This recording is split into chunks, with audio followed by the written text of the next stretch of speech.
Wurundjeri Brooke Wurundjeri Woiwurrung Dumbu Dulap Brooke Wandin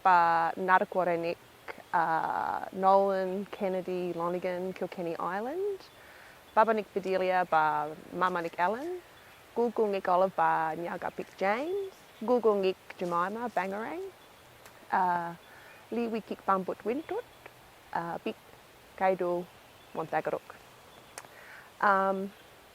I usually don't translate, but loosely I've just said, hi, I'm Brooke, and I've just told you where I'm from. So I think I got really interested in research when my first daughter was born. So I had my first daughter when I was 18. And I remember really going, oh my swear words, what am I going to teach this little baby? So I just got fascinated with every single local history book in my local library, and back to front I know just about every page. And during that time I came across a book that had Woiwurrung in it, and that's when I kind of went, I have this language, it's a proper language, it's just over there, just out of my reach. And then I got really busy raising my babies and just being Brooke and doing Brooke things. And so I went from VCE to mum, and then I kind of, many years later, got thrown into teaching Woiwurrung as a LOTE subject with no training, no study, no anything. And in very me style, I just went, sure, and I just did it. So the way that I prepared for that was I was 2 or 3 weeks in advance of the children, and I just kept going back to that book in my local library and teaching them body parts or numbers or anything I could think of that would be relevant to preps. I think the real magic happened in 2019 when the opportunity came up to study an endangered language in Victoria. I don't think that had ever been offered before. So the absolute delight of spending 2 years with other Victorian Aboriginal people who were also grappling with what on earth does it mean to have an endangered language, a sleeping language, a language that we don't hear, that was just the best time of my life. If I could do that study again, I would do it in a heartbeat, because not only did it expose me to the reality that, yes, our language has not been spoken, but it is actually, it's actually achievable to revive it and to speak it and to learn it and to use it in a really authentic way like my ancestors did. I also really wanted to be clear and say I don't see myself as a scholar. I don't see myself as a language worker. I don't see myself as all of these labels, like an artist or all these other words or an educator. Even though I know I do that, I just am being Wurundjeri Bagaruk. I'm just being a Wurundjeri woman. I'm just being whatever that means each day, exploring some element of this world, which has led me down the fabulous rabbit hole that is researching Woiwurrung, even though I don't want to term it in that way.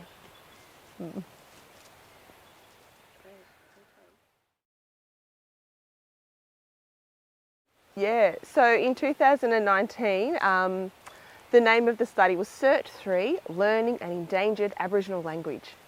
And if I look back now, it's actually so much more than a Cert 3.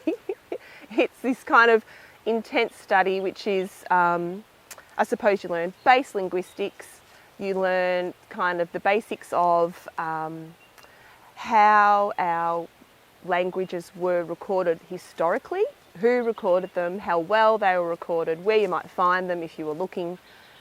So all that kind of base stuff, but the other gorgeousness of it was the human part, the human interactions, and actually having a go at saying the words.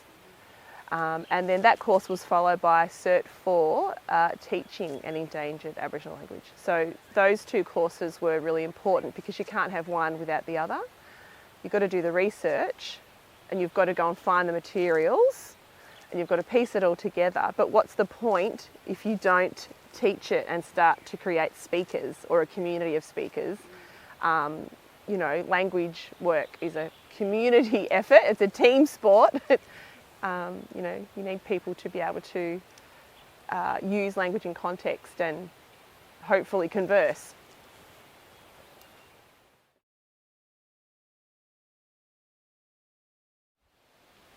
I think I got the confidence to apply for the fellowship because of the study. I had it in my mind that fellowships were for other people, like another type of people, and maybe that wasn't me. People that had degrees or people that had done a certain level of research. So I thought, I'll just apply. That won't hurt, will it? And then, of course, when I realised that I'd received it, I thought, oh dear, here we go, the real work begins. So the project really was to, it was called Bagunga Bayiga, and it was to gather and find. So the idea was to search the catalogue and get an idea of what related back to Woiwurrung. So it's kind of really funny looking back now because I thought that was a really simple project, not understanding that's really complicated and quite enormous. But I was really pleased to find a huge volume of information related to Woiwurrung in a range of places in the State Library's collection.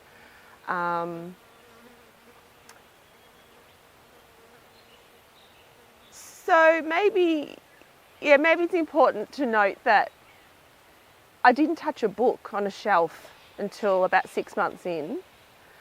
The building is a very overwhelming place. It comes with its own set of behaviour. It comes with this very closed-in feel. Once I go into that building, I can't get my location. I don't know where I am on country. I don't like that feeling, especially because I'm interacting with materials that have come from the land, that have come from my ancestors. So that was challenging for a while. I felt really small and insignificant in that building. But once I was brave to touch a book on a shelf, once I was brave to order a manuscript to look at and physically hold, I very quickly lost that nervousness and knew that the work that I was doing was really important, not only to ancestors but for me. I don't even know how to explain it, but I feel very different knowing that my language is now closer to me, closer to my family, and that it's actually not in a place of deficit anymore. I think for many years I thought, oh no, I'm not going to know language. Oh, poor language, and this kind of really negative attitude towards it. However, I feel very differently about language now.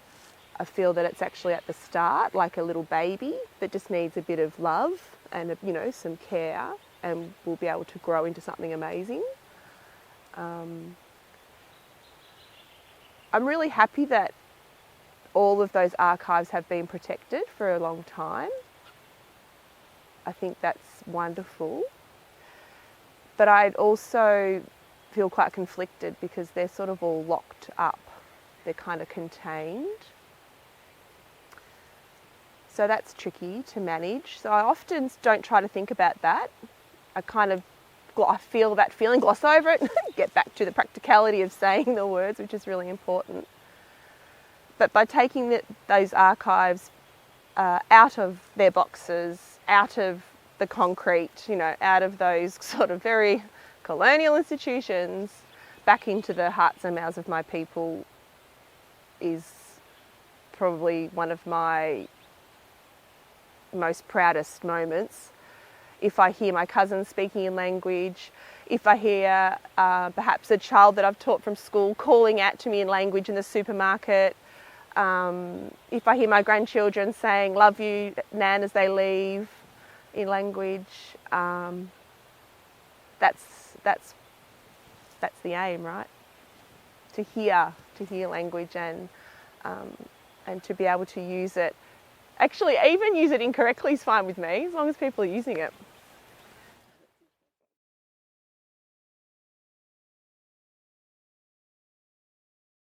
So I think the obvious answer is, of course, our colonial history.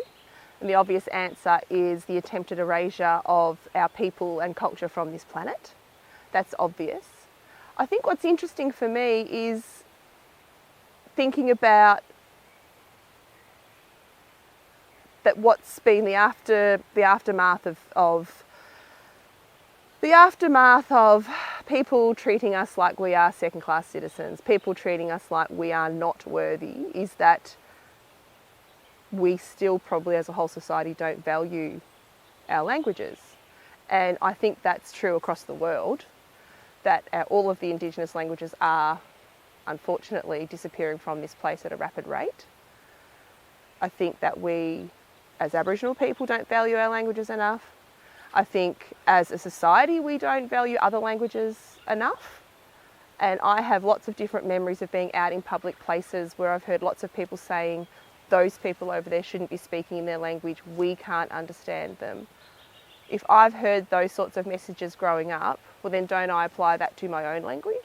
That funny sounding language, that language that no one understands, the language that perhaps my community are frightened to learn in case they don't do it justice, they don't use it authentically. I think there's a whole range of different reasons why we don't hear all sorts of languages from around the world, but then there's the other complication of being an Aboriginal person in Australia, which just seems to be getting more and more political and more divisive, which is all swear words. It's all ridiculous, because every single human has the right to live their life, express themselves in ways that make sense to them. And for us, it just happens to be with our most delightful, ancient, complex, beautiful languages.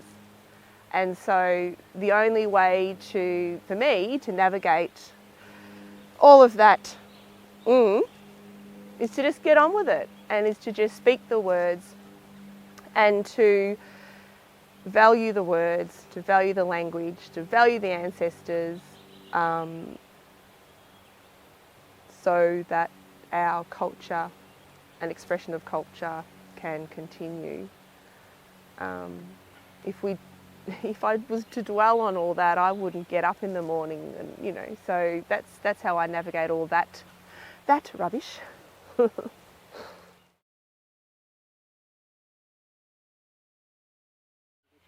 Yeah, and maybe there's a lot of these answers that I don't know yet, which I think is why I'm becoming obsessed with language, because there's still so much to learn.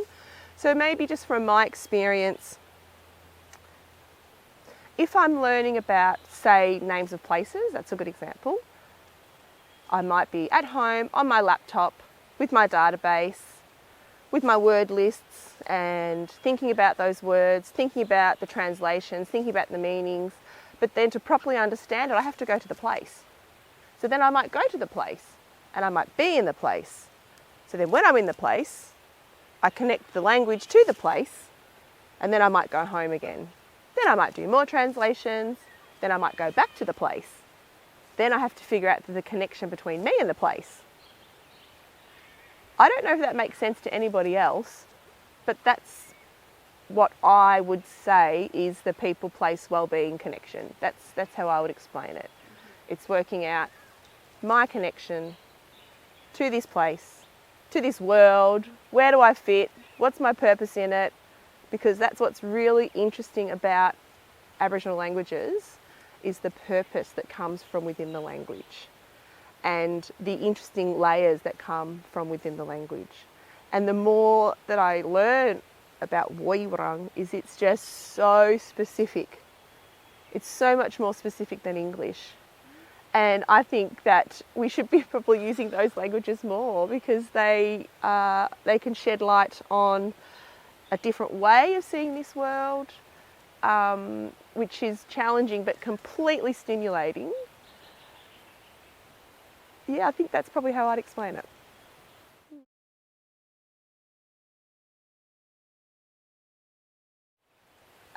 So today we're here at Badgerweir, and the waterway has many names. So we can call it Badger Creek, we can call it Corrandirt Creek, we can call it Woiwurrung. I love this place for many reasons, because number one, it feels peaceful. Number two, we're close to the mountains. I always seem drawn to these specific mountains.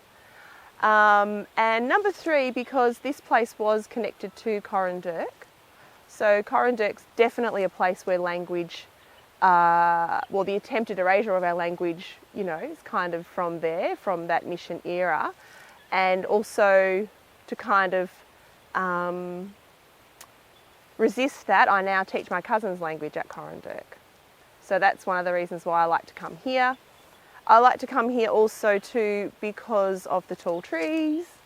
Every time I come here, I feel completely grounded. When I'm happy, I come here. When I'm sad, I come here. When I'm angry, I come here. When I feel like I need to build up my fitness, I come here. I come here for many reasons. So maybe some language from this place would be mudjer, sitting on a rock, mudjer for rock. We can call the creek Yaluk or Galada. So water in the creek is Barn. What about the sky? Sky is Woiwurrung. And maybe an interesting example of the intricacies, that's a tricky word to say, is, so for sun, we have this word Nyawan. And Nyawan is, powerful, the giver of life, but what's interesting about the sun is I've recently been thinking about, there's this word that's old man's sun. And old man's sun is Wagabil Nyawan. So the Wagabil is for the old, Nyawan for sun. But what's really cool about old, the word for old can mean great, old can mean big, old can mean many. So the other cool part about that word is it's also relates to being alive or a state of living, which makes sense. The sun gives us life, that's kind of pretty cool, straightforward. But then the more you dive into it, it can also mean to die. So here's this really cool moment of going, why would there be a word that means to be alive or to be in a state of living, but then also to die? And so you sit with it for a while and you think, oh my goodness, what does this mean? And then I thought back to old man. So what happens in life? We are born, we live, we grow older and we die. And I thought, wow, that is so fantastic. That interesting relationship between a human and a part of the world that I probably wouldn't have thought of before. And what's beautiful is I don't have all that completely summed up into a perfect kind of English way of thinking, and that's kind of really cool, to leave English at the door and just accept that perhaps in time I'll come to understand that more, that to live is to die, and to grow, you start off small and then you grow and then you die. It's this interesting process that doesn't have a beginning or an ending, or that's the cool stuff I think that language can teach us all, and that I really enjoy.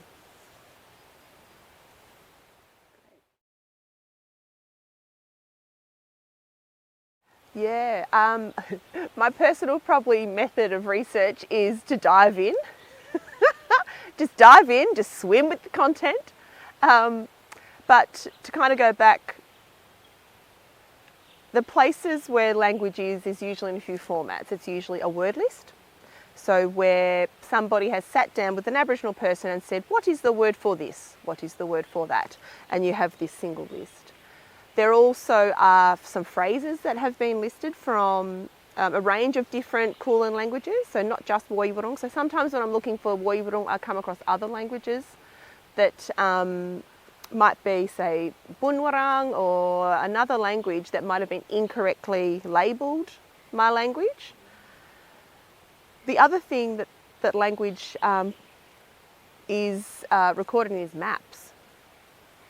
So there's a vast number of maps in the State Library collection, huge quantities of maps. They're usually kind of, the explorer coming somewhere and mapping a place. A lot of it's centred on the Birrarung or the Maribyrnong.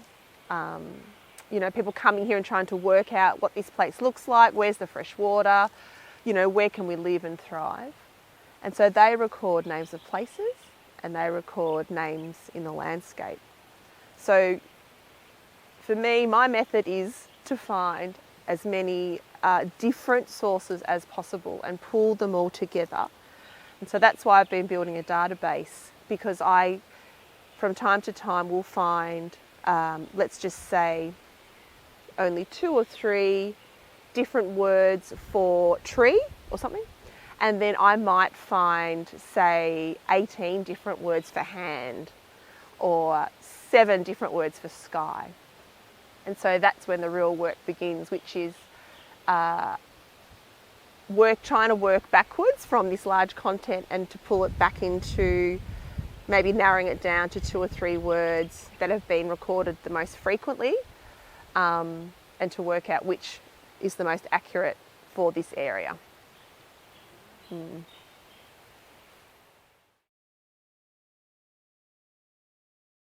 And maybe if I just say it one more time, the thing that I keep coming back to the most, it really is the connection between the people and the place.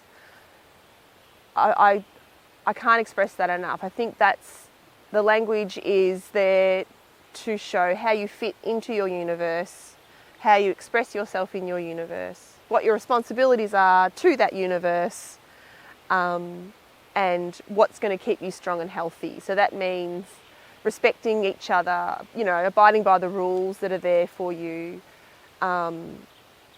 I think that's probably the main key. And also the other thing that I might not have mentioned so clearly is the actual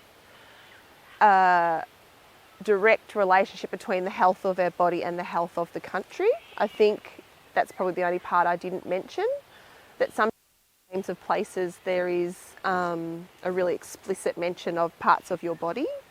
So I think that's interesting, that's probably something that's happened over time, that we've probably distanced ourselves from country, literally from the land. And if we looked at country as our body, I think we'd take better care of it. I think we would respect that as we should respect our own bodies. So yeah, that definite people, place or body, land, whichever words you want to use, I think that's what language is showing me, that I am no different to the country and the country is no different to me.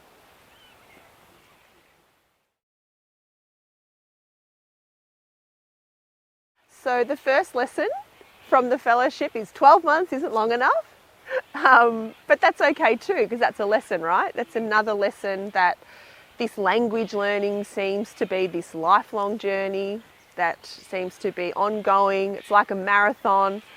I've got to strap myself in for the long haul. I've realised there's a lot more work to do in both researching but also teaching, making sure that I bring others along with me, with all the different things that I learn, making sure that I'm using language as much as possible. But out of the fellowship, I, at the very last minute, decided to make a map. And so the idea was to create a map of Wurundjeri Bik, of Wurundjeri country, and then to put onto the map all of the language names that I could find that I felt connected to this map. So some of them are names of places or waterways or mountains, etc. And as I kept building on the map, I kept building.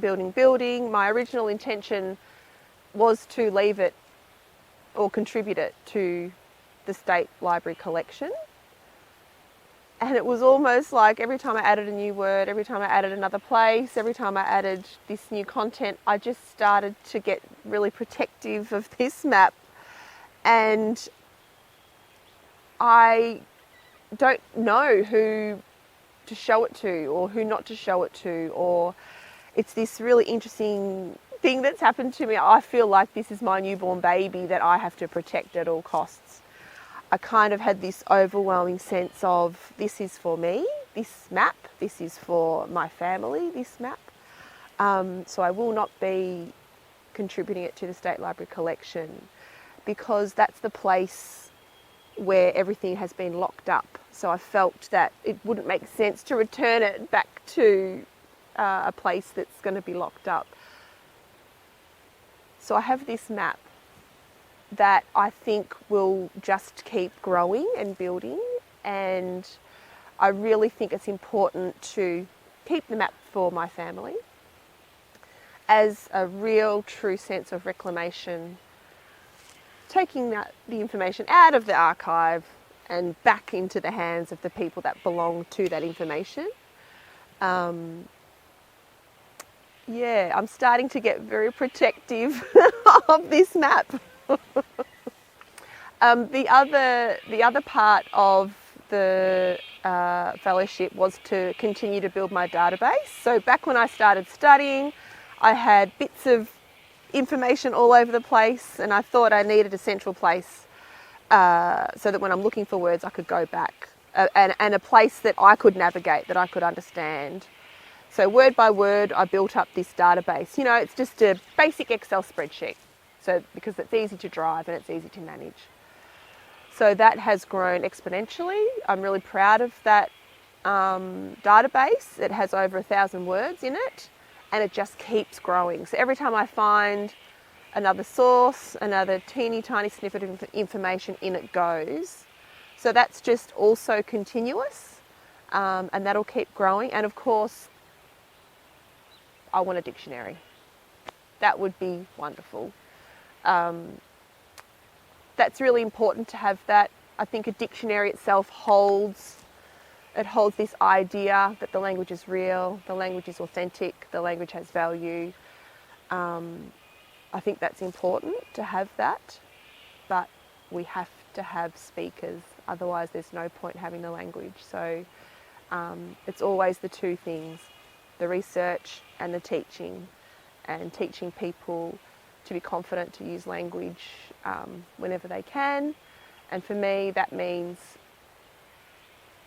the people who belong to the language need to have confidence in it first, and then it would be lovely to then share it with others. I feel that sometimes that's out of balance on Wurundjeri country.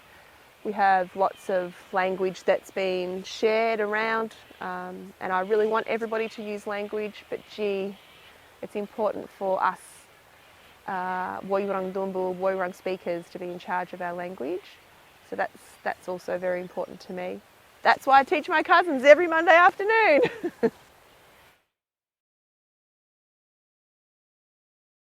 Yeah, so I've been teaching my family for about 18 months, and it's on a very casual basis. It's every Monday afternoon, rock on in, rock on out. And it's sort of mostly fun and laughter and family time and a little bit of language learning.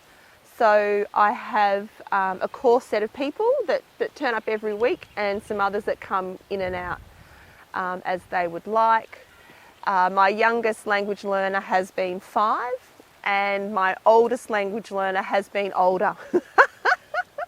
But it's my favourite time of the week. Even if I'm exhausted, and I've had a tough week, I turn up for language, because if I don't make it a priority, it won't grow.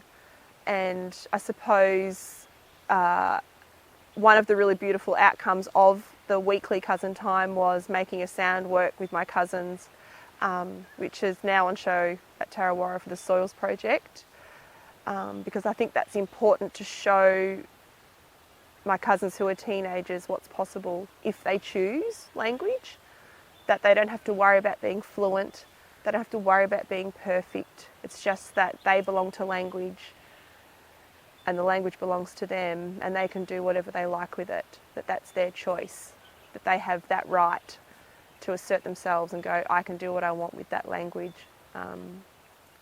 That's what I would like for them. as young people. I think, to be in charge of their language would be glorious.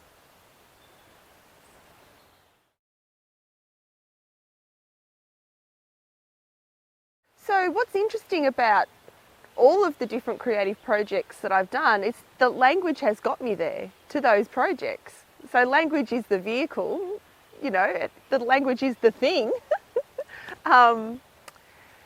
I suppose to talk about the Soils Project, when I first started with the Soils Project, I had no idea what part I was going to play. I just kind of went in for the ride, for the experience, for the learning. I thought it would be wonderful just to meet new people. And I suppose my favourite part of the Soils Project is that number one, I got to meet some really fantastic other Aboriginal artists, which is really beautiful. But Megan Cope and I collaborated to create, she drew this beautiful line drawing of Wurundjeri country. And it's a beautiful, minimal work. And we both agreed really strongly that we wanted the land to speak for itself. And so with my slight obsession with names of places and mapping, it just made sense to create a sound work. I can just make the sound work by myself, and that's fine, but it didn't really fit my overall aspirations of language, which is to be able to have a community of speakers. And it was just so beautiful to see my cousins come to Tarrawarra and, be really proud and slightly embarrassed and slightly nervous of having the attention on them and knowing that they were the speakers and them having pride. That was just glorious.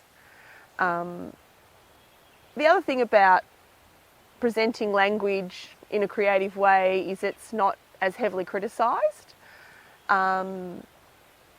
compared to if you're presenting language in an academic way. I've had an experience of people questioning my work or my reasoning from an academic kind of perspective, but when it's in a creative space it feels safer, it feels more flexible. People seem to, I think, accept the gift of language more. And the power of sound work and language is just amazing because, Woiwurrung technically doesn't have a spelling system. It's a language that we speak. It's a language that you know the sounds of. But, in 2023, we need to have a spelling system and write these words down. So I think the power of being a part of the Soils Project kind of allowed me to understand that sound probably has a huge role to play going forward, maybe with language, I don't even know yet. But I'd love to do more sound work because that's how we learn language, right? When we're little, we listen to our mums, our dads, our cousins, and we just learn the sounds and off we go. So I think the biggest thing about Soils Project was bringing my family along for the ride, but also collaboration between lots of different people as well, so that all of these ideas are shared. And because I spend a lot of time on my own researching, it's nice to come up for air and share words and ideas with other people.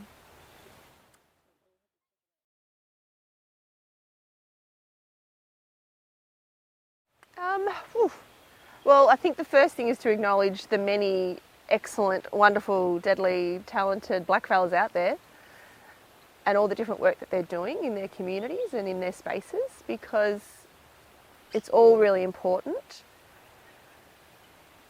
I suppose there's a few different things I could say. So one of the things I love this idea of taking information back out of the archives and pulling it back to community. I think that's really powerful.